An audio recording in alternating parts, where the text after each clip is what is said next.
Sa iba pang balita, mainit ang mata ngayon ng Department of Health o DOH dito sa Metro Manila. Yan ay dahil sa biglaang pagsipa ng kaso ng leptospirosis.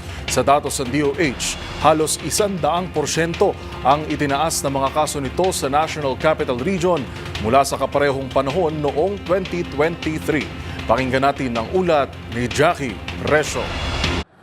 Nakaalerto na ang Department of Health sa biglang pagsipa ng bilang ng kaso ng leptospirosis sa bansa, partikular na sa Metro Manila.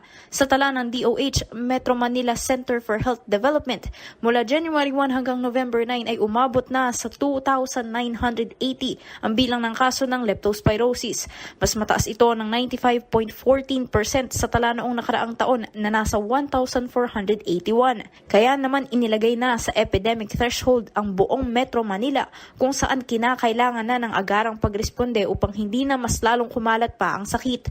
Ayon sa DOH, karamihan sa mga kasong naitala ngayong taon ay nagmula sa Quezon City na may bilang na 701 cases.